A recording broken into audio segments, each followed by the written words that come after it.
Olá, ouvintes e leitores, sejam bem-vindos a mais uma leitura bíblica comentada do Ictus Podcast.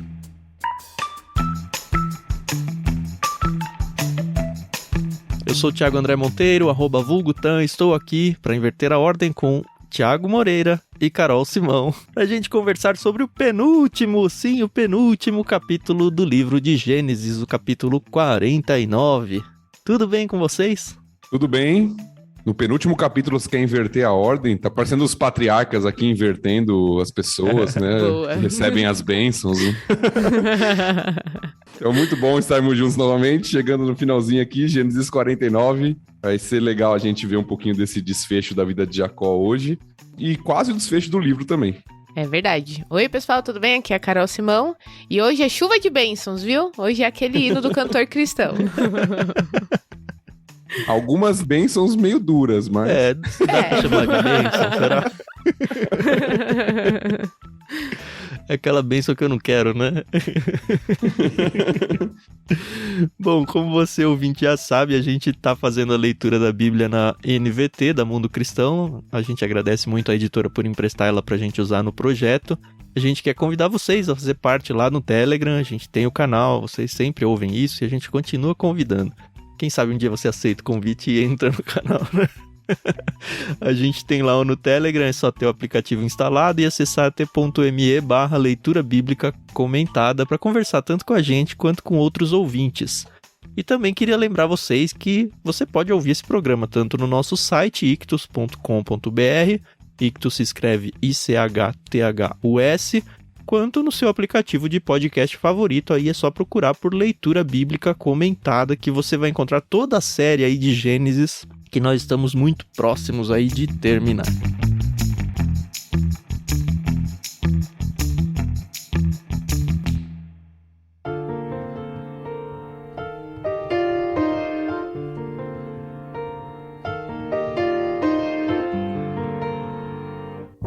A gente decidiu fazer a leitura em 3 partes hoje. O texto mesmo ele tem uma quebra natural, que é bem no finalzinho lá, no verso 28, só que do início até lá é uma sequência de bênçãos entre os 12 filhos de Israel.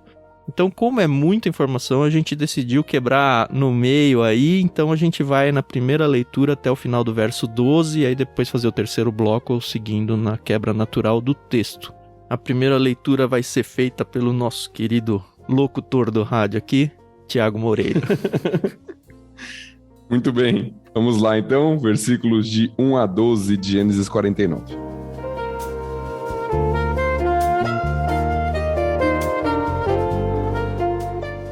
Então Jacó mandou chamar todos os seus filhos e lhes disse: reúnam-se ao meu redor, e eu direi o que acontecerá a cada um de vocês nos dias que virão. Venham e ouçam, filhos de Jacó. Ouçam Israel, seu pai. Ruben, você é meu filho mais velho, minha força, o filho da minha juventude vigorosa. É o primeiro em importância e o primeiro em poder. É, contudo, impetuoso como uma enchente, e não será mais o primeiro, pois deitou-se em minha cama, desonrou meu leito conjugal. Simeão e Levi são iguais em tudo. Suas armas são instrumentos de violência. Que eu jamais esteja presente em suas reuniões e nunca participe de seus planos, pois em sua ira mataram homens, e por diversão aleijaram bois. Maldita seja sua ira, pois é feroz. Maldita sua fúria, pois é cruel. Eu os espalharei entre os descendentes de Jacó. Eu os dispersarei por todo Israel. Judá, seus irmãos o louvarão. Você agarrará seus inimigos pelo pescoço, e todos os seus parentes se curvarão à sua frente. Judá, meu filho, é um leão novo, que acabou de comer sua presa. Como o leão ele se agacha, e como a leoa se deita. Quem tem coragem de acordá-lo? O cetro não se afastará de Judá, nem o bastão de autoridade de seus descendentes, até que venha aquele a quem pertence, aquele que todas as nações honrarão. Ele amarra seu potro a uma videira, seu jumentinho a uma videira seleta. Lava suas roupas em vinho, suas vestes no sangue das uvas. Seus olhos são mais escuros que o vinho, seus dentes mais brancos que o leite.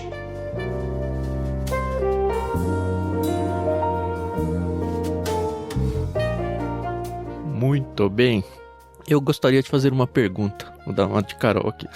Ó, você viu? Hoje tá tudo diferente aqui Não nesse podcast, né? Antes da gente entrar nas bênçãos de cada filho, eu queria entender como vocês entendem. Eu não sei se vocês já ouviram isso em pregações, vocês já leram isso em outros lugares, mas se vocês entendem que essa lista de bênçãos, ela deve ou não ser tratada como profecia, porque, num certo sentido, quem está falando essa bênção é o Jacó.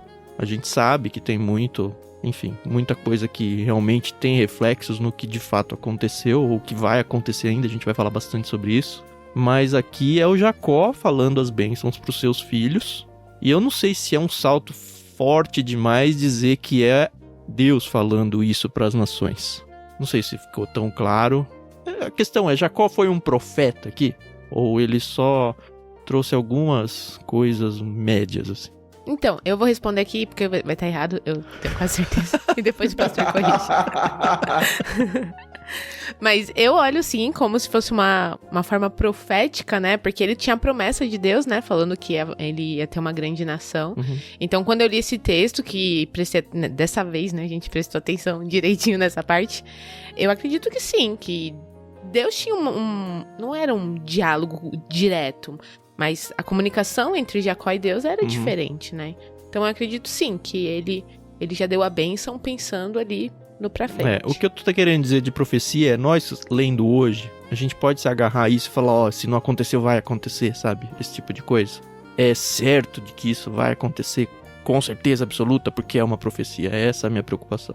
Bom, se a Carol tiver errada, eu acho que a gente vai errar juntos, viu, Carol? Porque eu concordo. Eu acho que é alguns chamam de oráculo profético, né? Uma palavra aqui de Jacó. A gente já viu isso acontecendo em Gênesis, claro que de forma menor, porque tinha menos filhos também lá com Noé. Sim. Noé faz a mesma coisa com seus filhos, né? Amaldiçoando Canaã, ali, né? Filho de Cã, pelo que tinha acontecido, e abençoando Sem. Incluindo Jafé ali nas tendas de Sem e tudo. A gente viu isso lá no comecinho, lá no podcast, na história de Noé. Então, tinha muito essa questão do patriarca, da palavra do patriarca e do valor que ela tem sobre os filhos, sobre essas bênçãos que seriam deixadas. E eu acho que no caso de Jacó, de Noé, desses homens de Deus, eu acho que eles têm autoridade, vamos colocar assim, vinda do próprio Deus para falar aquilo que vai acontecer, que é o que narra o comecinho do capítulo, inclusive, né? O que vai acontecer nos dias vindouros, né? No futuro. Agora, tem uma questão que a gente não pode perder de vista também, que eu acho que é importante até para a interpretação. Eu creio que tem elementos proféticos aqui, mas a gente não pode esquecer que essa bênção, ela é dada num estilo poético. Isso é muito importante para a gente interpretar o texto. A gente vai ver muitas características da poesia hebraica aqui. Talvez a gente cite uma coisa ou outra sobre isso aqui durante o episódio. E como poesia, nem sempre você interpreta literalmente tudo que está escrito, porque tem muito uso de figura de linguagem, tá?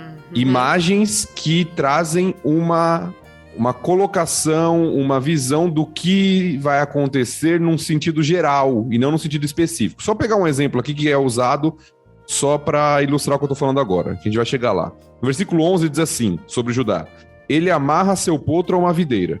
Ele tá falando literalmente que ele vai amarrar um animal numa videira? Não. Isso aqui é um símbolo de prosperidade. Você não amarra um animal numa videira. Certo. Por quê? Porque videira é preciosa e o animal vai destruir a videira. Vai comer tudo, né? Mas a imagem é que tem tanta videira e tanta prosperidade que você pode até amarrar um animal na videira. Então é uma imagem que é colocada para ilustrar a prosperidade da tribo lá de Judá. Tá. E não necessariamente o animal sendo amarrado literalmente a uma videira. Então a gente tem que entender a literatura poética aqui, pra gente não errar.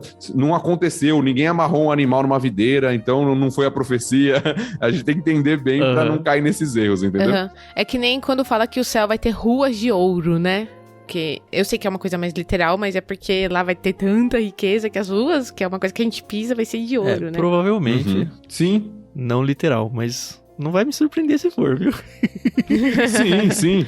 Mas eu não me amarro, assim, não afianço a minha salvação no fato de que tenha que ter ruas de ouro lá. Pra quem não pegou essa ideia da poesia, você que tá lendo numa versão impressa, talvez nos e-books também apareça assim, dá pra perceber que ela começa por causa da indentação. A indentação é a formatação do texto ali, né, em relação à margem. Então você percebe que o verso 1 ele é colado na esquerda, e a partir do verso 2 ele é centralizado. É o que mostra pra gente que, olha, a partir daqui tem uma poesia. Isso. Eu quis levantar essa questão, e a gente nem chegou ainda, mas por causa do verso 13, tá? Que ele me incomoda muito. Mas a gente não leu ele ainda, daqui a pouco a gente fala sobre ele. Sim. Eu achei uma tentativa de explicação sobre isso. Então sobre eu também a questão achei, do mas é o que me mas pareceu, é uma tentativa. não me convence, né? Mas a gente sempre pode jogar pro milênio, né? Não, lá a coisa vai ser resolvida. Mas ok, vamos lá. Logo que o capítulo abre, é interessante que o Jacó, ele bate o martelo, né? Ele fala, olha, eu vou dizer o que vai acontecer a cada um de vocês e ponto. Né? E aí, nesses dias que virão, a gente tem que entender, como o Thiago já meio que falou isso, como um híbrido. Ele não tá necessariamente falando da vida do filho direto ali dele, mas da sequência. Ele sabia que cada um ia se tornar uma tribo e tal, então ele tá olhando para um futuro muito mais amplo, inclusive em alguns casos num futuro que para nós aqui no Brasil em 2022 ainda não aconteceu. Sim, não se restringe à vida do filho, até porque a gente vai ver algumas bênçãos que envolvem até questão de governo mesmo, né, de cetro, como vai ser falado de Judá. Então coisas que viriam no futuro da história de Israel, que nem Moisés, que está escrevendo, né, essas palavras que Jacó proferiu, tinha ainda conhecimento. Até por isso eu entendo que muitas coisas aqui, né, que tem esse caráter profético, como a gente falou. Porque muitas coisas nem Moisés, na sua época, sabia. Sim. E eu acho que justifica até a complicação que dá em alguns momentos da tradução. De que aqui é difícil de entender exatamente as palavras. Porque Moisés que está escrevendo, é o que você falou. Em muitos casos ele mesmo não tinha condições de entender aquilo. E como escrever aquilo que eu não entendi muito bem ainda, mas que está escrito, né? Além da questão da dificuldade, como a gente falou, da poesia, né? Às vezes a poesia, ela usa jogo de palavras, uma série de coisas que torna o texto mais difícil, né? E trazer para o português é complicado. Outra coisa, antes da gente entrar nos nomes aqui, é pra gente se desapegar à ordem dos filhos, tá? Porque a primeira impressão que me deu é a ordem de nascimento. Até ajudar que a gente leu, ok, check pra isso. Mas a gente vai ver que depois não. Aí você fala, então é a ordem do nascimento pra cada mulher. Então ele teve 4 esposas ali, contando 2 esposas e 2 concubinas, mas também fura, pelo menos tem um furo lá no meio, que troca a Zilpa, aí coloca um filho da Bila, e aí depois volta pra Zilpa, e aí dá uma bagunçadinha ali. Então só desapega e vai, pode ser simplesmente a ordem que o Jacó lembrou dos filhos dele, na ordem e é pronto. Já tava velhinho, já tava doente.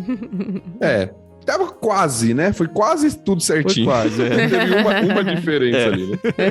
Você vê um padrão, quase padrão pelo menos. Tirou né? nota 9, né? Começando com os filhos de Lia. Eu fico imaginando ele lá, não, vou fazer na ordem. Aí ele, droga, esqueci um. Já tinha 147 anos, né? É verdade. Então... A Carol brincou no começo aí, pela primeira vez agora que a gente tem que gravar, eu prestei atenção. Não dá pra negar que é um dos textos que a gente lê e fala, vai, quero voltar pra história, né? Porque tava tão envolvente a história. Mas assim, vocês vão ver no episódio de hoje que é muito legal e é muito importante esse capítulo. Espero eu, né, que a gente consiga fazer isso nesse episódio. Eu fiquei aqui numa questão, não é bem uma dúvida, né? Mas quando Jacó ele vai dar a bênção, ele chama todos os filhos, né? Porque até, sei lá, Isaac, a gente viu que ele chamou só o Esaú, né? Não chamou Esaú e Jacó pra dar a bênção, né? Ele chamou individualmente. A gente também viu que quando o próprio Jacó vai abençoar os filhos de José, são os 2 juntos, né? Então... Não sei se ele já queria matar 2 coelhos com uma cajadada só. Aqui no caso, 12 coelhos com uma cajadada só. Mas achei interessante, né? Porque a gente vai começar a ver aqui que ele não vai esconder nada de ninguém, né? Então, ele vai tirar a primogenitura de Ruben e ele vai explicar por quê, né? Então, quem não sabia ficou sabendo. E quem sabia só ouviu de novo, né? Aquele momento, né? Climão, né? Exato. E vem esse primeiro trecho que o Thiago leu aí, vem um climão que não tem fim quase, né? Só vai melhorar lá no Judá, né? Só no Judá. Mas vai lá, vamos entrar em Ruben, o primogênito aí, filho de Lia. O Jacó começa falando, você é o mais velho, você é o mais velho, você foi o primeiro que nasceu, né? E é legal, porque pensa na bênção, olha, ele tá exaltando aqui, né?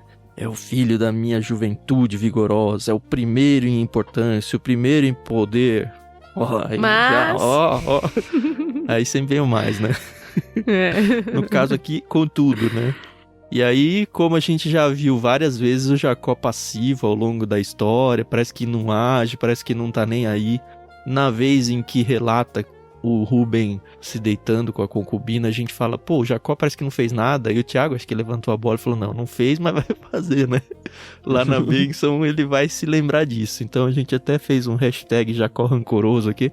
E de fato, ele não esqueceu. Contudo, impetuoso como uma enchente. Não será mais o primeiro. A gente já cantou a bola, já levou vocês 2 vezes pelo menos para crônicas, para contar que a primogenitura saiu dele e foi para o José, apesar da proeminência de Judá. Mas aqui pela primeira vez o Jacó se manifesta e fala, olha, você deitou na minha cama, desonrou o meu leito conjugal e por causa disso você perdeu a sua importância, perdeu o seu primeiro lugar, perdeu a sua primogenitura. Sim. Se você não lembra, essa história tá lá em Gênesis 35, versículo 22, lá nos narra que Rúben se deitou com Bila, concubina ali de Jacó. E aí a gente já viu, de certa forma, indiretamente, Rúben perdendo a liderança sobre os irmãos. É verdade. Nós já vimos na história de José. Provavelmente isso aconteceu nos bastidores de Gênesis e agora está sendo relatado claramente. Mas Rúben já perdeu essa influência. Tanto é que Judá se torna o grande líder dos irmãos quando tem a ida para o Egito.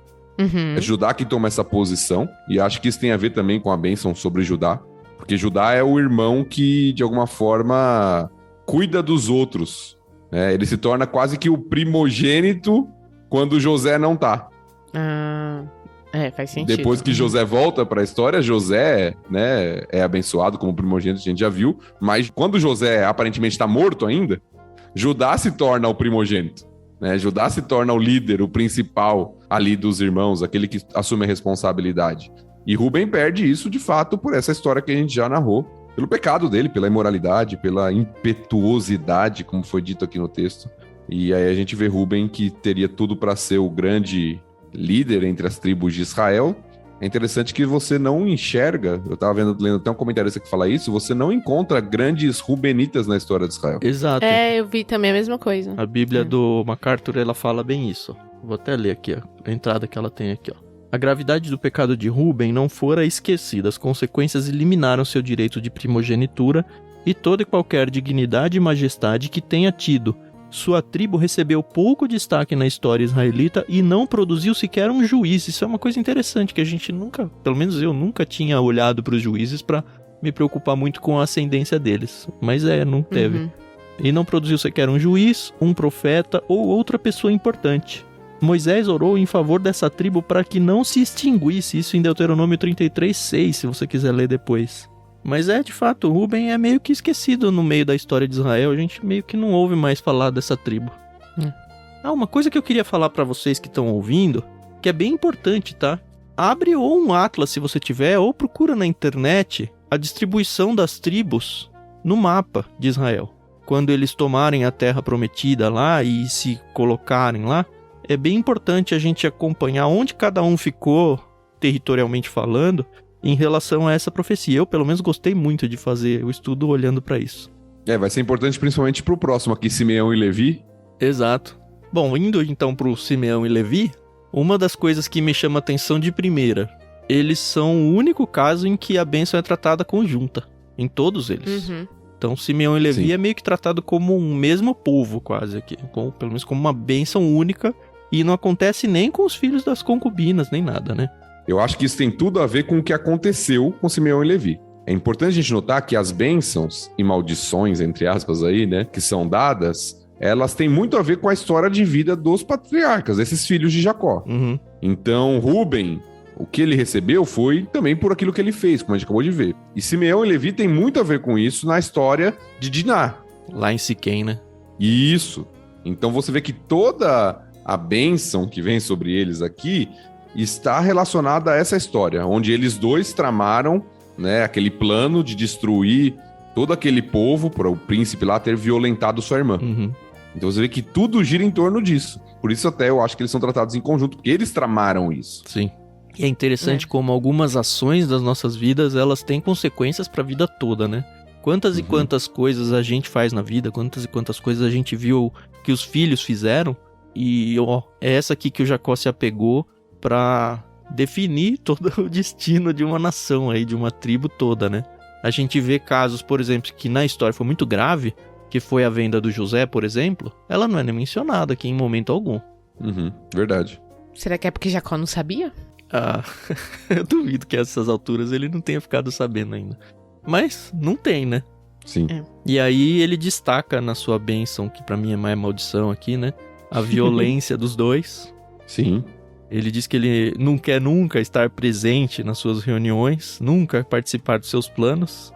Eu acho que isso é importante a gente entender, principalmente para quem não conhece, a questão do paralelismo, que é uma característica da poesia hebraica.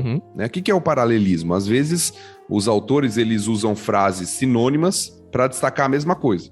Então, nós temos um exemplo disso no versículo 6 aqui. Que eu jamais esteja presente em suas reuniões e nunca participe de seus planos. Que é a mesma Na verdade, coisa. ele está falando da mesma coisa.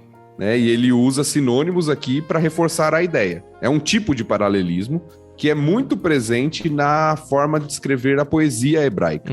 Entendi. Então você vai enxergar isso muitas vezes nesse capítulo, por causa que ele é poético, como a gente falou, é escrito de forma poética. E aqui, certamente, lembrando lá do plano que eles tiveram para destruir a cidade, como a gente falou. Sim. Então, Jacó fala, Deus me livre de me participar dos planos de vocês, por causa de toda a trama, da violência, como está sendo destacado. Eu tenho uma questão aqui. Da tribo de Levi vieram os levitas, certo? Que são os sacerdotes, não é isso? Isso. Não só sacerdotes. Tem os levitas, e dentre os levitas tem os sacerdotes. Nem todo levita é sacerdote, mas todo sacerdote é levita. É levita. Então, Arão e Moisés são descendentes de Levi. Isso. Sim. Então você imagina Moisés escrevendo isso, falando, poxa, que isso, vovô. É verdade, não tinha pensado nisso, Carol. É verdade. É verdade. E é interessante pensar nisso, né? Porque Simeão ainda é uma tribo que acaba diminuindo a sua importância, sendo quase absorvida por Judá.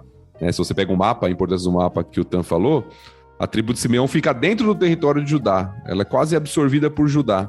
É interessante que na própria bênção aqui diz que eles seriam espalhados entre os descendentes, dispersados por Israel. E você vê isso acontecendo com Simeão mesmo. Tanto é que a parte do sul vai ser conhecida como Judá. Né? Simeão praticamente não é nem contada. Então ela é absorvida por Judá. Agora Levi é uma tribo de importância. É uma tribo que ficou responsável pelo culto em Israel. Sim. Mas ainda assim aconteceu o que o Jacó profetizou aqui. Vou usar essa palavra, porque vocês me deram segurança pra isso, tá? No verso 7, né, na segunda metade, eu os espalharei entre os descendentes de Jacó, e aí o paralelismo, eu os dispersarei por todo Israel. E de fato, mesmo com Levi tendo uma importância, uma proeminência em algum sentido, pelo menos no sentido espiritual aí, ele não teve terra, né, não teve território, ele foi espalhado. E o Simeão, apesar dele ter tido tribo, como o Thiago falou, apesar dele ter recebido ali um terreno, de fato, no mapa é muito legal. É tipo uma bolha no meio de Judá, assim. E aí, de novo, eu gosto demais dessa Bíblia MacArthur aí. Olha só que legal, ele falando sobre o que aconteceu com o Simeão. 1. Tornou-se a menor tribo no segundo censo de Moisés. Isso no censo lá em Números 26. 2. Foi omitido na bênção de Moisés. Isso em Deuteronômio 33. Lembra que a gente mencionou em algum episódio que às vezes um filho some do nada? Quando menciona 12. Aí naquele caso lá vai entrar Efraim e Manassés. E o Simeão é que vai ficar fora da lista aqui. E aí o comentarista que acreditou a esse motivo aí. E 3. Mais tarde dividiu o território com o Judá, que é o que a gente já falou aí. Então, consequências fortes aí para o Simeão. Pois é. Só porque eles gostavam de alejar uns boizinhos, né? Então, eu ia falar justamente sobre isso. É interessante porque, apesar do texto que a gente leu lá, do massacre da cidade, a bênção aqui, né, a palavra de Jacó para eles é forte, porque diz que eles fizeram isso, né, com os animais por maldade, diversão. Né? Então você não nota isso lá naquele momento, mas aqui Jacó falando, olha, por diversão, né? É aquele negócio de crueldade mesmo que está sendo destacado aqui, né? Muito forte. Esse alejaram bois aí, pelo que eu tava dando uma lida, é cortar o tendão da perna dele, não que ele não consiga mais andar, mas ele não serve mais como animal de carga, um animal para ser cavalgado, nem nada do tipo, né? Você praticamente inutiliza o animal pro uso normal dele. Sim, a palavra jarretaram, né? Jarretar, isso, nas versões mais antigas. Que vamos combinar que o alejaram é bem melhor pra gente que tá lendo aqui, né? Apesar de que eu gosto de conhecer umas palavras, assim, de repente parar numa palavra diferente e falar, jarretar, o que será que é isso, né? Aí vai pesquisar. Eu gosto desse momento cultural, assim. Mas eu sei que muita gente tem meio preguiça disso. Então, tá aí a NVT pra ajudar você.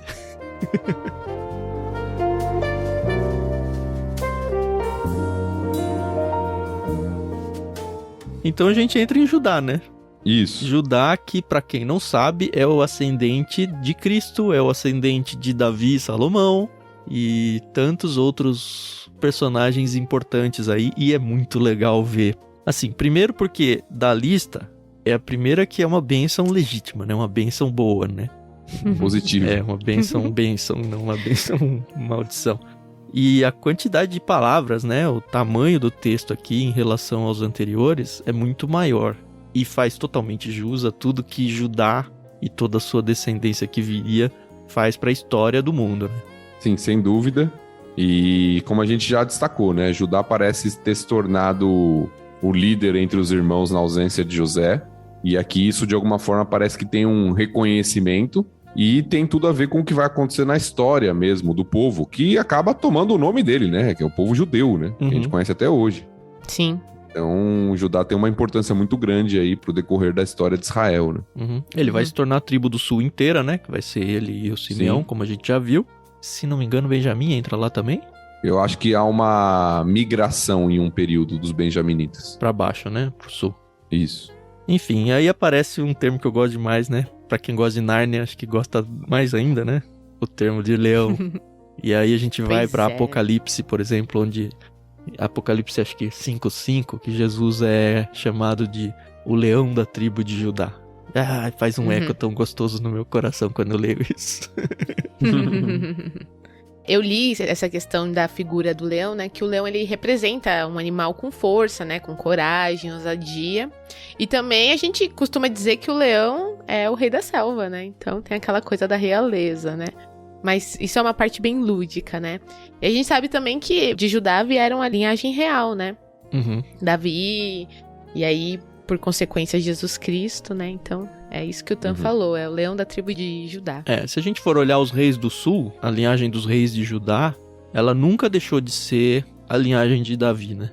Ela foi seguindo. Se você olha pro norte, tem aquele movimento quase natural de, o servo não sei de quem vai lá e faz uma revolta e assume o trono, e aí vem um outro de uma outra família e assume. Então é aquela bagunça no reino do norte, que é Israel, mas no reino do sul não, é a linhagem de Davi que vai seguindo até o finalzinho. Saul era de qual? É Benjamim. Saul era Benjamim. Isso. Tá. Que vai ter reflexos também na bênção quando a gente falar dele aqui, vai ser legal. É interessante que a bênção de Judá aqui, ela começa com um jogo de palavras entre Judá e louvarão, porque Judá vem da palavra que significa louvor. Sim. Legal. Então isso vai acontecer algumas vezes nas bênçãos. Faz parte também da poesia. Sim, com certeza. Então você tem um jogo de palavras sobre o louvor que será dado a Judá. É interessante porque Judá aqui, ele quase que assume, de alguma forma, o que acontece com José. Que os irmãos louvam Judá, depois vai falar que os parentes vão se curvar a ele. Então aquilo que aconteceu com José, aqui em Gênesis, vai acontecer com Judá também. Isso tem a ver com a realeza, como vocês já disseram. Sim. Né? A ideia do cetro que é colocado aqui, da própria força de Judá, como uma tribo forte, né? Como o leão que foi destacado. Então tudo isso vai mostrando que Judá vai tomando uma certa proeminência entre as tribos aqui, né? Sabe uma coisa que eu tava pensando? A gente fica meio que na dúvida.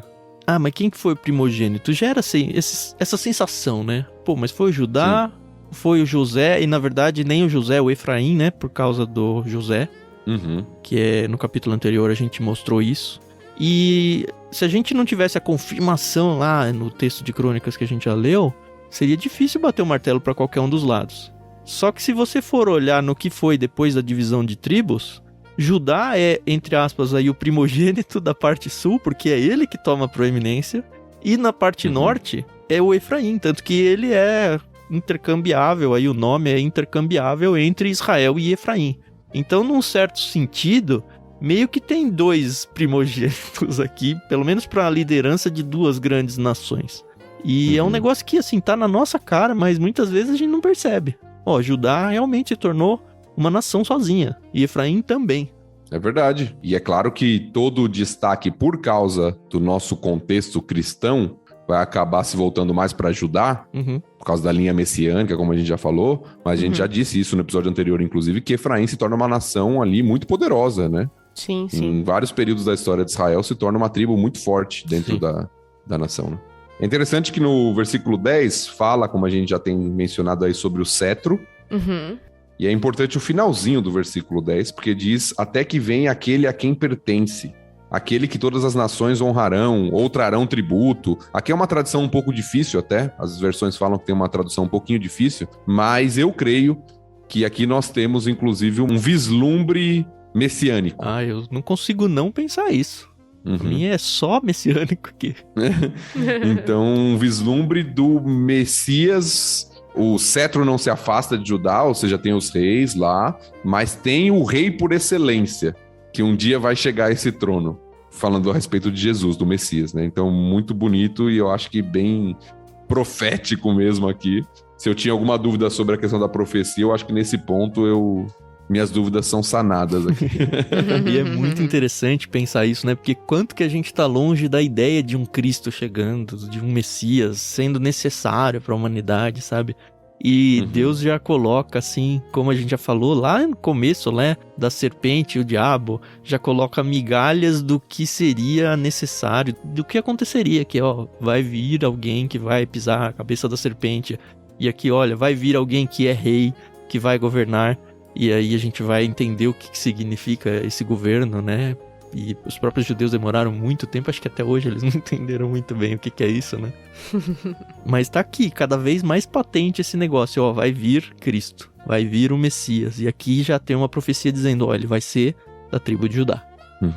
E do mesmo jeito que a gente falou aqui que o Simeão se tornou a menor das tribos, a gente tem o Judá sendo a maior das tribos, pelo menos durante a peregrinação aqui, né?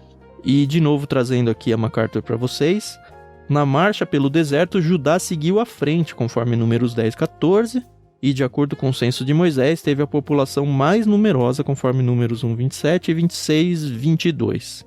E a gente vai vendo, assim, Judá realmente vai se tornando muito grande, tanto que, meio que naturalmente, ela assume uma tribo inteira lá, um reino inteiro no sul. Bom, chegando aqui no finalzinho da bênção para Judá, ele cita nos dois últimos versículos 11 e 12, ele amarra seu potro a uma videira, isso a gente já conversou um pouco, né? Seu jumentinho a uma videira seleta. Aí aqui, lava suas roupas em vinho, suas vestes no sangue das uvas, seus olhos mais escuros que o vinho, seus dentes mais brancos que o leite. Na própria NVT, ele trouxe um estudo literal mesmo, falando que o milagre de transformar a água em vinho, o primeiro sinal de Jesus, foi o anúncio de que o Messias havia chegado, em um prenúncio de coisas ainda melhores por vir. Não entendi. Eu gostei demais dessa parte, Carol. Eu nunca tinha feito essa ponte. Nunca tinha. Pois é. Porque assim, acho que a primeira coisa que a gente tem que fazer é interpretar o texto aqui, pra depois ir pra essa alusão aí, ou pelo menos esse paralelismo aí. É muito o que o Thiago falou, né? Amarrar o potro a uma videira. Primeiro, assim, videira é uma árvore frutífera. Então, você amarrar um animal a uma árvore frutífera, você tá desperdiçando alimento, porque o animal vai ficar comendo aquilo lá. Mas é essa questão da abundância. Olha, tem tanto que em vez de ter um poste seco de madeira fincado no chão, que é onde se amarra um animal, pessoas vão amarrar na árvore frutífera. E lembra que a gente tá em Israel, que é tudo meio seco, né? Mas assim, vai ter tanta abundância que tanto faz. Eu posso prender o animal numa videira. A primeira vez que eu li a parte do vinho, lavar roupa em vinho, primeiro que é estranho, né? Lavar roupa em vinho, vamos combinar, que vai mais sujar do que limpar. Mas a primeira impressão que eu tive foi, o sangue. Lavar no sangue das uvas. E aí tentar construir uma alusão ao sangue de Cristo, mas isso eu acho que foi muito viagem da minha cabeça. O que ele está tentando fazer é, de novo, através do paralelismo, aqui usando um outro elemento, é mostrar que, olha, o vinho vai ser tão abundante quanto a água corrente. Então eu vou poder lavar, eu vou ter tanto vinho que posso até usar para lavar roupa, de tanto que tem, sabe? É muito fazendo reflexo do que vai ser essa abundância. E aí vem a nota de rodapé da NVT trazendo pra gente essa lembrança de, olha, o primeiro milagre de Cristo foi transformar a água em vinho. E eu nunca tinha pensado isso, mas eu gostei muito de pensar que, pelo menos eu gosto de pensar que os judeus, quando presenciaram isso, lembraram desse texto. E falaram, olha, a água se tornando em vinho é a água que é algo abundante. Talvez, em Israel não é tão abundante, a gente já sabe, né? Mas chegou, sabe? Chegou. Eu acho que foi meio que nessa linha que a NVT tentou trazer. Não sei se isso dá pra bater o martelo ou que a gente consiga realmente descansar nesse texto, mas eu gostei, tenho que dizer. Eu não sei se eles lembraram desse texto especificamente, mas a analogia que o autor aqui da nota de rodapé da Bíblia da NVT traz pra gente é a mesma analogia dessa passagem. Ou seja, o período, aqui que está falando de Judá, né, a bênção sobre Judá, melhor dizendo, é uma bênção de abundância. Certo. Você usa o vinho para aquilo que você deveria usar água, de tanto vinho que você tem. E o milagre de Jesus, lá no Novo Testamento, também é um milagre que mostra a abundância. E que o melhor vinho foi servido depois, né? Exato, era essa frase que eu ia falar, exatamente isso. Tanto é que a surpresa das pessoas é, nossa, mas quem deixa o melhor vinho pro final da festa? Então o milagre de Jesus de transformar água em vinho. É que nós cristãos, de alguma forma, talvez cristãos mais conservadores, nós já olhamos para qualquer tipo de bebida alcoólica de forma negativa. A gente tem que lembrar que o vinho na Bíblia, a gente já viu textos sobre isso em Gênesis, inclusive, com Noé, a gente já falou, ele é condenado à embriaguez, melhor dizendo, mas o vinho era um sinal de alegria e de festa. Não era necessariamente algo ruim, pelo contrário, era o que era servido nas festas, né? Um sinal de alegria. O problema era você se deixar dominar por ele. Sim. Se embriagar, né? Então, a imagem do vinho aqui abundante é um sinal de que tem muita fartura na terra. E o 12, não só fartura, mas muita saúde, né?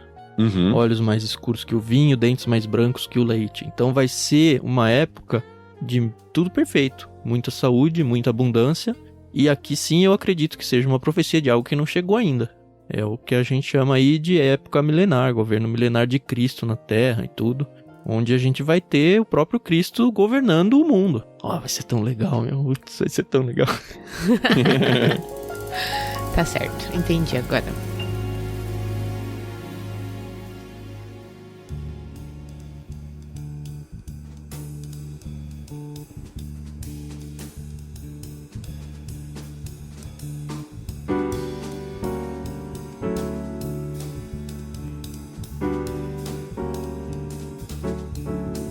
Podemos virar?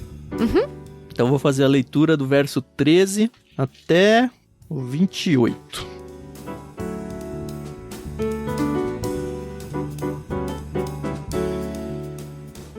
Zebulon se estabelecerá à beira-mar e será um porto para os navios. Suas fronteiras se estenderão até Sidom.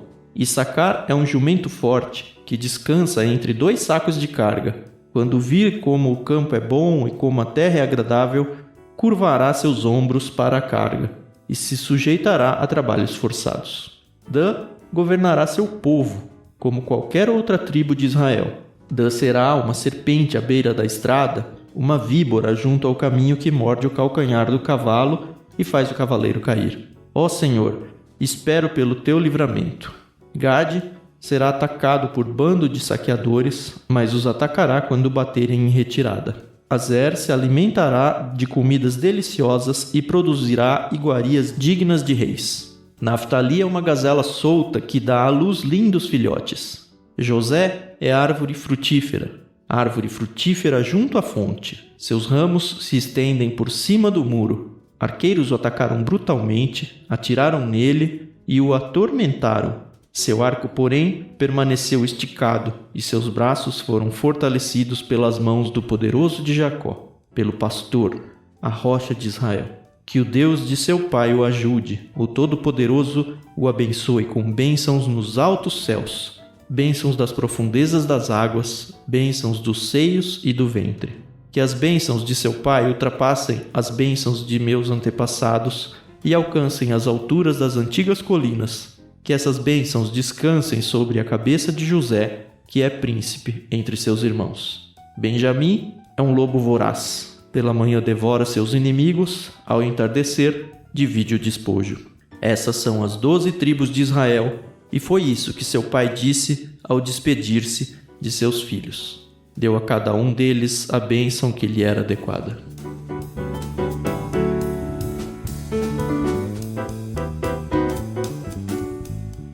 Bom, como eu já disse, o Zebulon é o cara que me quebra as pernas nisso tudo daqui.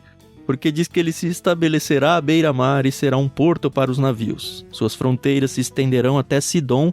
Sidom é uma cidade litorânea muito importante. Na Bíblia vai aparecer várias vezes pareado com Tiro, que também é uma cidade litorânea. Tiro e Sidom, você vai ouvir isso muito. E aí você vai pro Atlas, né? E você vê que o Zebulon não tem mar, né? Tipo Minas Gerais falando que vai pro... que vai pra praia. Não tem praia, cara. Não tem. E aí como que não tem praia e se estabelecerá à beira-mar e será um porto para os navios? Suas fronteiras se estenderão até Sidom. Sidom tá acima de Tiro. E Zebulon, apesar de estar fronteira com Azer, que essa sim tem Tiro lá no seu território, Sidom tá mais pro alto ainda, que nem no Azer aparece. E aí eu falo, pô, Jacó, me ajuda a te ajudar. Agora não dá.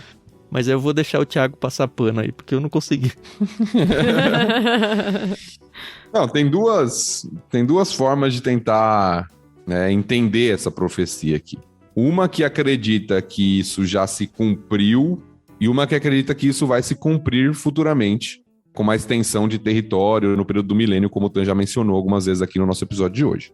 Extensão de território no período do milênio é bíblico, tá? A gente vai ver isso, vai ficar claro.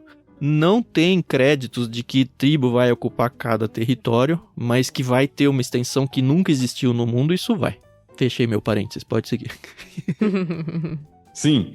Aqueles que tentam harmonizar como algo que já aconteceu na história da tribo de Zebulon, falam que, apesar de Zebulon não ter uma fronteira, né, marítima, ele teve um relacionamento, né, localizada por uma rota comercial onde vinham muitas pessoas, muitos comerciantes marítimos, que é conhecida como a Via Maris. Então, Zebulon está situado num local em que se beneficia dessa via, onde tem muitos comerciantes marítimos que se deslocam pelo território onde Zebulon se situou. Certo. Então, essa é a tentativa de explicar, apesar de Zebulon não estar à beira-mar, ele se beneficia do comércio marítimo, porque muitos comerciantes marítimos passam por Zebulon, por causa dessa via. Convence? A mim nem tanto. Eu também não. Eu prefiro pensar como algo futuro. Eu também. Mas é uma tentativa de explicar. Porque, fala, estabelecerá à beira-mar, não é? Será um porto para navios, não é? Suas fronteiras se estenderão até Sidom, não é? Aí, quando eu vi, eu falei, ou não foi... ou não é profecia. Ou não é. Entendeu? Por isso que eu abri o programa falando, será que é profecia mesmo ou não? Eu ainda jogo minhas fichas no milênio também. Vamos ver. Legal é a cara da Carol. Não, eu só... não tem imagem. Fico na minha aqui.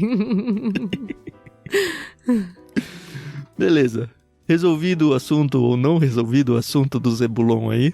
Aliás, queria deixar claro aqui. Deixar muito claro. Eu acredito na inerrância bíblica. Então, o fato de não ter acontecido exatamente isso na história não me dá nenhum cisco de preocupação no sentido de que, então a Bíblia é falível, tá?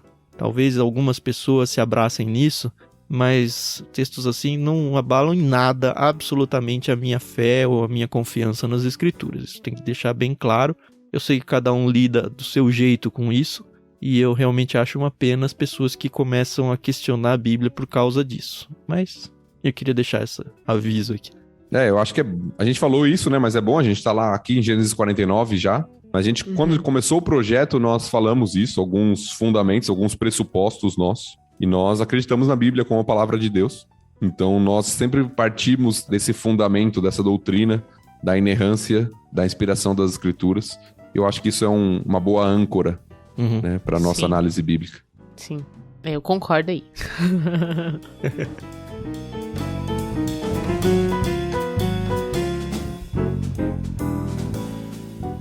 Issacar. Issacar é um jumento forte, só que preguiçoso. É isso que o texto diz? Eu achei interessante, não sei se foi na própria Bíblia da NVT ou em algum lugar eu li, fazendo a comparação com aquele animal que empaca. É uma mula, isso? Mula? Sim, mas a imagem de um animal que tem força, mas que ele empaca no caminho, né? Então ele não usa a força que ele tem. Parece que é essa imagem que está sendo trazida, né? Um jumento forte, mas jumento forte que descansa. Tem tanta gente assim no mundo, né? Tem tudo pra dar certo, mas a única coisa que atrapalha é ela mesma, né? Ai, Jesus. E aí nós vemos que parte do resultado também, né, da preguiça, como foi dito aqui, é que ele é sujeitado a trabalhos forçados. Então nós vemos isso, né, na história de Issacar muitas vezes, né, o que os comentaristas falam aqui é que a tribo foi frequentemente subjugada, né, por exércitos invasores. Então ela realmente sofreu isso, sofreu esse jugo, vamos colocar assim, de outros exércitos, talvez por não se proteger, não usar a força que tinha. No estudo que eu fiz, tá falando que acabaram se tornando uma tribo mais servil, né? Porque eles falharam quando foram expulsar os cananeus do seu território. E as coisas só melhoraram lá com a liderança de Débora e Baraque, que a gente vai ver bem mais pra frente. Em Juízes 5:15, fala assim: os príncipes de Issacar estavam com Débora e Baraque. Sob suas ordens, desceram ao vale. Legal. Aí entra no Dan. Sobre Dan aqui, o que nós temos é Dan, de alguma forma, governando sobre sua tribo, sua terra ali, mas é dito que ele será uma serpente à beira da estrada, né? Que morde o calcanhar do cavalo. Parece ser uma tribo meio traiçoeira. Se a gente for ver a origem da palavra Dan, né? Significa juiz. Olha, Daniel, Deus é meu juiz. Dan. Que legal. Agora que ligou as pontas pra mim. Já sabia que Daniel era Deus é meu juiz, mas Dan, precisei do comentário aqui pra lembrar que é juiz, é claro. Mas faz essa graça, né, literária aí, Dan com o governo aí julgando, mas de fato é traiçoeira, né? Mas Dan, eu li algo aqui sobre Dan, na Bíblia de Estudo do MacArthur, que diz o seguinte: Dan, cujo nome significa juiz, como o Dan acabou de falar, deu origem a uma tribo agressiva que também julgaria na nação, mas que não seria conhecida pela estatura moral ou fidelidade religiosa. Dan abandonaria mais tarde a terra que lhe fora designada, em Josué 19, e migraria para o extremo norte de Israel. E aí depois ele fala do versículo 18 sobre o clamor de Jacó ali. Mas foi uma tribo que geralmente é destacada como uma tribo que não seguia muito a lei do Senhor. Uma tribo que se desviava muitas vezes. Então, até por isso, em alguns locais, naquelas omissões, Dan é omitida. Sim, na lista lá em Apocalipse 7, ela some. Isso. Interessante é que Sansão vem da tribo de Dan, né? Que também é um pouco traiçoeiro, né? É legal Sansão, porque ele sempre aparece, acho que por conta da história, da grandiosidade da história, da questão da força e tudo, ele sempre aparece nesses livrinhos, nas bíblias infantis e tudo, como, olha, um super-herói, né, de Deus, um super... Mas ele moralmente foi bem questionável, né? A gente vai chegar, quando for ler a história dele, foi bem complicada a trajetória de vida dele e combina muito aí com o esquema de Dan, onde ele é um juiz, o Sansão é considerado como um juiz, ele governa de alguma forma, mas ele tem seus momentos de traição aí, traiçoeiros. Mas sabe o que eu gosto, por exemplo? Tirando Jesus Cristo, que veio como homem e um homem perfeito, é interessante ver que a maioria, se não todos os protagonistas da Bíblia, eles tem suas falhas, né? Como todos nós temos, né? Mas mesmo assim, por exemplo, Judá, que a gente viu que fez tanta coisa ali, né? Com os filhos e com a nora. Mesmo assim, ele ganhou a bênção da primogenitura. O Messias veio da linhagem dele, entendeu? Então, eu acho interessante isso, né? Não quer dizer que, vou pecar aí a rodo, porque no final eu posso ser justificado, porque a gente sabe que a gente não é merecedor, mas eu acho interessante isso. Sim, eu acho que a gente já tinha até mencionado isso em algum episódio. Acho que isso nos faz lembrar que Deus usa instrumentos imperfeitos para a sua obra e que o grande herói das Escrituras, na verdade, é o próprio Deus. Isso é muito legal. E aí, antes de mudar para Gad, tem quase um parêntese aqui de Jacó, um clamor dele aqui. Ó Senhor, espero pelo teu livramento. E apesar de ser só um verso, uma linha na minha Bíblia, se você olhar com muito carinho, você vai perceber que a indentação dele é pra esquerda de novo. Ele não começa na mesma linha, ou seja, saiu da poesia, assim. É meio que um hiato mesmo de Jacó falando, puxa, tomara que Deus mude essa situação aí, viu? E aí, ok, agora eu vou voltar pra minha poesia. É uma palavra meio que de esperança aqui. Eu acho que está relacionado ao que ele falou anteriormente de Dan também, mas eu acho que contempla tudo aquilo que ele vem falando. Sim. Né, da esperança dele no Senhor, né, e no livramento que Deus pode dar pros descendentes, pras tribos. Né? Sim, sim. Aí a gente entra no Gad. É importante aqui no Gad a gente olhar pro mapa de novo, né? A tribo de Gad, ela vai ficar do lado direito do Rio Jordão. Lembrando que quando chegar a hora de eles tomarem a terra prometida, eles vão vir por baixo, sobem, aí fica meia tribo de Manassés, Gad e Ruben do lado leste. Aí eles atravessam Jordão, e aí toda a terra é dominada por o resto das outras tribos todas. Então, no lado leste ali, é um lugar de muito ataque. O tempo todo, o território todo de Israel é atacado por ali. Até porque pelo oeste tem o mar Mediterrâneo ali, é mais difícil. As brigas ali normalmente vinham de baixo pelos filisteus ou alguma coisa assim. Mas territorialmente falando, é muito mais fácil atacar pelo lado direito. E aí uma das primeiras, né? A primeira tribo de ataque ali central era Gad. E aí faz todo sentido, porque fala, Gad será atacado por bando de saqueadores, mas os atacará quando baterem em retirada. É de novo um jogo de palavra, né? Aliás, tem vários jogos de palavras nesse verso aqui, que Gad significa ataque. O bando de saqueadores aqui é atacantes. Então a gente vê que aí é uma nação bélica, que ela precisa ser bélica pela posição geográfica dela. Exatamente, é legal, porque aparece 4 vezes a palavra ataque aí nesse versículo. Então é um jogo de palavras muito forte, né? Porque Gad é ataque, será atacado por atacantes, que é bando de salteadores, mas os atacará. Então 4 vezes aparece, mostrando que essa tribo vai viver em constante guerra, constante conflito. E o Tan explicou bem o contexto já. E olha, muito antes deles se tornarem escravos no Egito ainda, né? Ele tinha acabado de chegar no Egito aí, poucos anos aí. Mais ou menos poucos, né? Mas considerando o tempo que eles iam ficar lá, poucos anos ainda teria toda a peregrinação, é muito profético mesmo, né? Aí a gente tem o Acer, que é o Masterchef da galera aqui, né? Acer, sei lá como que diz o nome dele. Não tem muita informação, só indica ali uma terra fértil, provavelmente. Falando muito a respeito de comida, né? E de boa comida. E quem não gosta, né? Então, uma tribo que viveu num ambiente aparentemente mais fértil ali.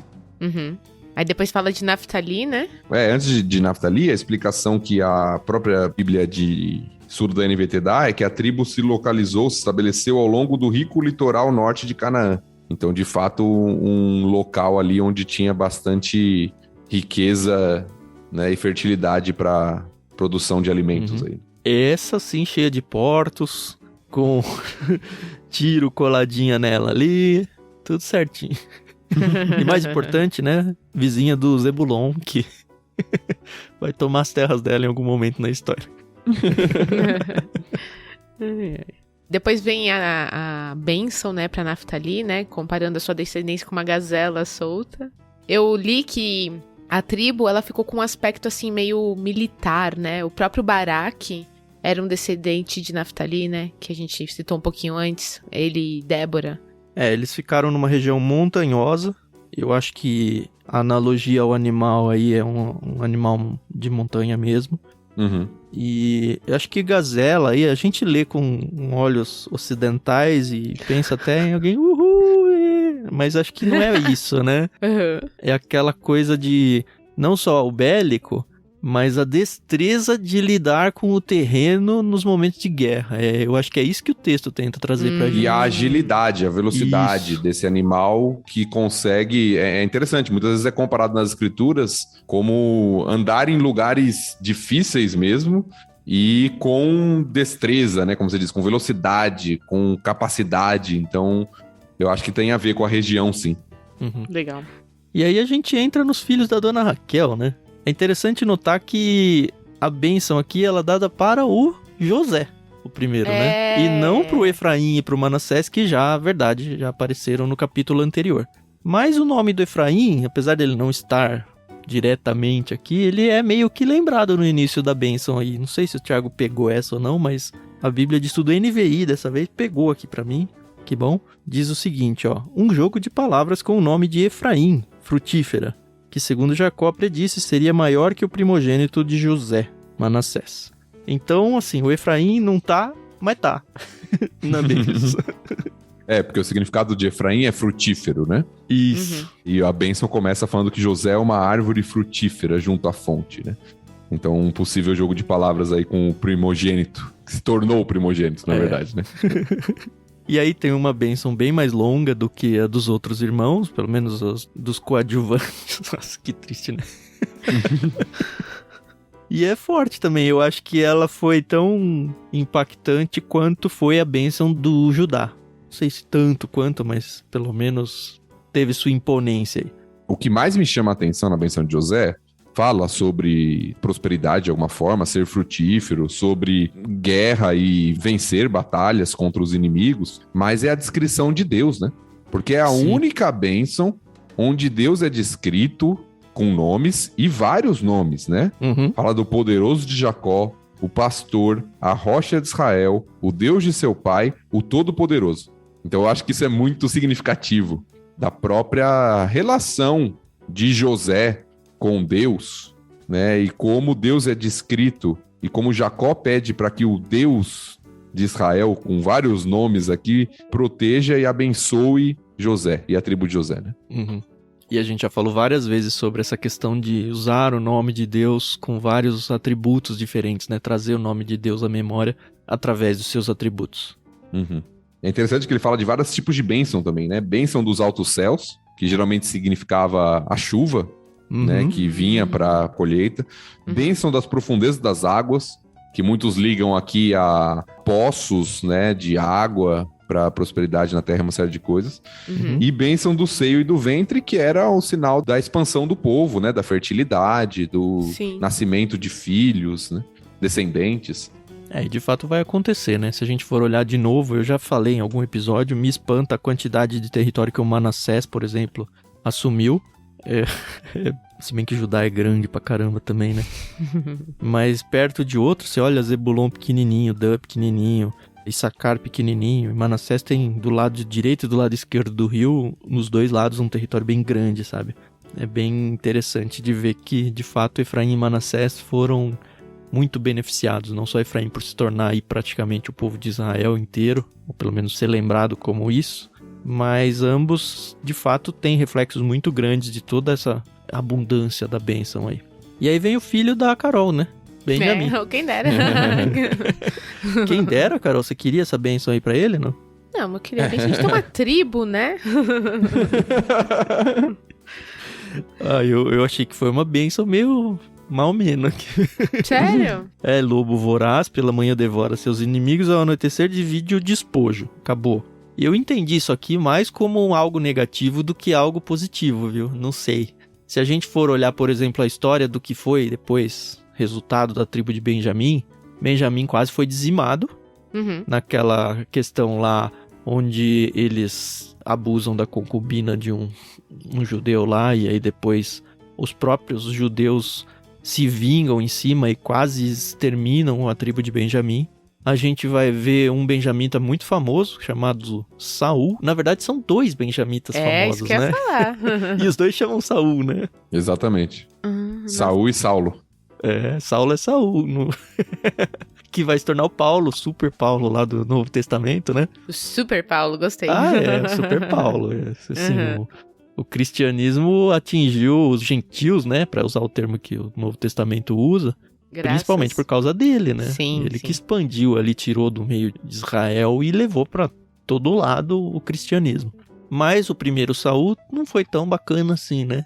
A gente vê que, casa bem, nos dois casos, tá? Os dois casos que eu digo é no Saul, rei de Israel, e na tribo de Benjamim, atacando lá e sendo tão imoral do jeito que foi, atacando a concubina lá. Pensem nesses dois casos e lê de novo. Benjamim é um lobo voraz, pela manhã devora os seus inimigos, ao entardecer divide o despojo.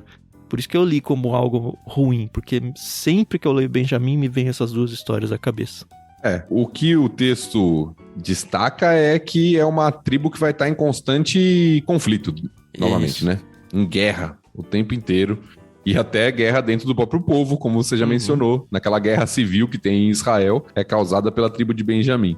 Isso não impediu, como a gente já viu na história, como você acabou de mencionar, que Deus usasse pessoas benjaminitas. O próprio Saulo, o próprio Paulo vai falar que ele vem de uma tribo sem tanta importância em Israel, que é a tribo de Benjamim, mas que foi usada por Deus na história, mesmo diante de tanto conflito e tanto problema, né?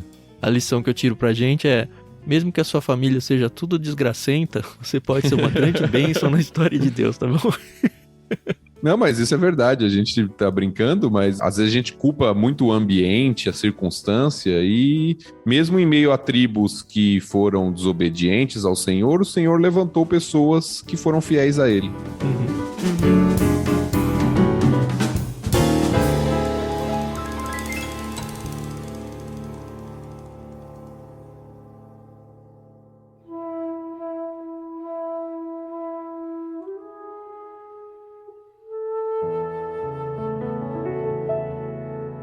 Encerramos as bênçãos, não?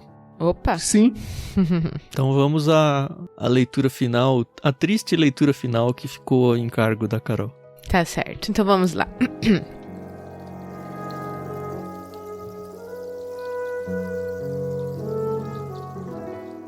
Em seguida, Jacó lhes deu a seguinte instrução: em breve morrerei, e me reunirei aos meus antepassados.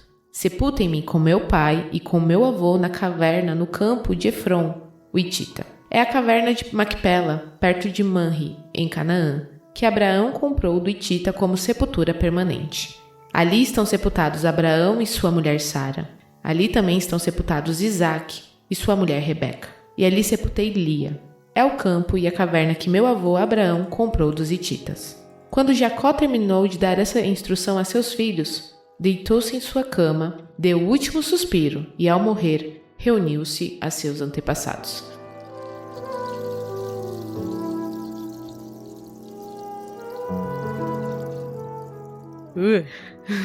Sentiu um arrepio aí? É, senti. É engraçado que... Engraçado não, né? É interessante que a gente não viu a morte de Lia, né? Assim como a gente não viu a morte de Rebeca, né? A gente agora só descobre que elas estão enterradas no mesmo lugar. Sabe o que eu acho interessante? É que os casais se formam lá e é a Lia que divide o leito final com o Jacó, né? Pois não é a Raquel. não é a Raquel. Parece... Alguém disse isso em algum lugar aqui, em algum comentário que eu li, né? Que parece que finalmente Lia tá sendo de alguma forma honrada aqui, né? Uhum. Nossa, eu fiquei toda arrepiada agora com isso, porque eu sou time Lia, né? Vocês sabem. Já tô sabendo já. Ai, ai. Mas aqui, novamente, a gente já mencionou isso em outros capítulos, então vou ser breve aqui. Novamente, a gente vê a importância que eles dão pro ser sepultado junto com a família. Uhum. Jacó já tinha pedido isso para José no capítulo anterior, para que ele não fosse sepultado no Egito, mas que voltasse. E novamente ele deixa esse recado agora para os seus filhos, né, para todos eles, que ele queria ser sepultado com seus antepassados, com o pai, o avô, com toda a turma lá. Uhum. E eu acho que isso fazia muito parte das tradições e era muito, de fato, muito importante para eles, não só no contexto familiar, mas também no contexto nacional. Como a nação está se tornando algo maior aqui, né? Ou vai se tornar, em vias de se tornar algo maior. Sim. E eu gosto muito desse trazer à memória o campo de Macpela lá. Eu queria saber, nunca pesquisei isso, se ainda é identificado o local dessa caverna, será? Não sei, nunca pesquisei também. Isso é interessante, né? Será que é um lugar de visitação no mundo hoje? Eu espero que não, de verdade. Porque o que as pessoas fazem com isso não é bonito. Mas é interessante que para eles era, de fato, um local muito especial, né? Foi o primeiro lugar que eles compraram, né? Na Terra Prometida lá. O que viria a ser a Terra Prometida. E apesar de Raquel não estar enterrada lá, ela foi enterrada, tem lá até no capítulo 35, voltando um pouquinho. É em Belém, não é? Em Efrata? É, em Belém, onde no futuro, né, foi o território de Benjamim, né? Isso, é verdade. É verdade. Bem lembrado. Eles estavam no caminho, eles estavam em viagem, né? E ela foi sepultada lá. E aí tem a morte, né? A gente já vem pronunciando essa morte há uns 2 ou 3 capítulos. Sim. É uma morte que eu gostaria de ter na minha vida. Bem velho, com os meus filhos e netos em volta de mim. E eu simplesmente me deitar, dar um suspiro, aparentemente sem dor, sem sofrimento. E se reuniu aos seus antepassados. Eu acho tão bonito essa frase. Sim, assim. É uma expressão bonita. É interessante, porque parece que tava esperando. Esses relatos eu acho bem interessante, porque é aquele negócio de dar as últimas palavras mesmo, né? Terminou de falar o que ele tinha que falar, morreu. Acabou. Será que a gente tem essa noção, assim, quem morre de velhice, consegue perceber, estou nos meus últimos minutos mesmo, assim, e vai chegar. Olha, eu já ouvi pessoas falando que sim. É difícil, né? Porque a gente não tem como você experimentar isso e contar depois. Porque depois você morre, né? Mas eu já ouvi muita gente falando que sim, sabe? Tá chegando minha hora, eu tô indo e tal. A pessoa parece que vai vendo as forças indo embora, de alguma forma. Quem sabe eu descubro isso um dia, né? Mas eu não vou voltar pra contar pra ninguém, tá?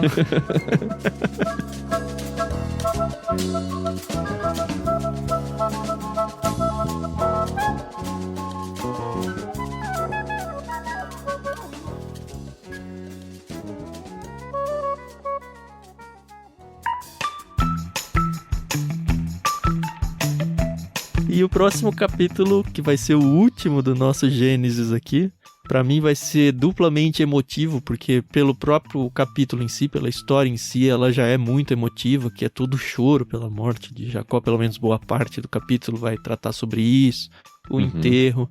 E pra gente aqui, pra mim vai ser muito, muito emotivo, porque vai ser muito marcante a gente ter chegado em 50 capítulos, praticamente um ano gravando. E tem sido tão bom, cara. Tem sido tão legal. Mas vamos guardar as emoções pra semana que vem. Exato. Isso aí. Sem clima de despedida agora. Exatamente. Mesmo porque é 1/23, né? Então... É 23? só ali a primeira... 23 anos, não é? De anos. Eu tô pensando que é 1/66. Pensei que ele tava falando de livros também. Mas é por aí mesmo. Quem sabe minhas últimas palavras não estão gravando esse negócio aqui. Então, minhas últimas palavras, Apocalipse. Sentou-se no seu leito. E... alguém vai ter que editar, hein? Alguém vai ter que editar. Ai. Tá bom, ouvintes, muito obrigado. Foi um episódio longo. Eu realmente tava falando em off com a Carol aqui. Eu realmente não achava que seria um capítulo longo, porque... Não é um capítulo de genealogia, mas é um capítulo que fica falando da vida das pessoas só assim. Mas foi tão bom falar sobre isso, um capítulo que normalmente a gente meio que lê rapidinho, pula.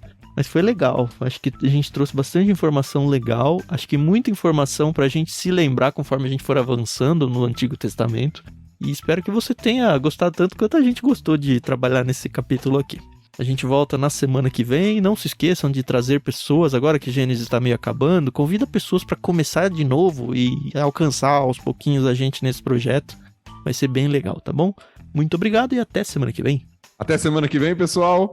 Fui surpreendido agora porque eu tô falando no lugar da Carol. Mas até semana que vem. Foi bom estar com vocês novamente e estejamos juntos aí para concluir essa jornada no próximo podcast de Gênesis 50. Amém. Obrigada, pessoal, pela paciência, audiência. A gente se ouve no próximo e último episódio de Gênesis. Até mais.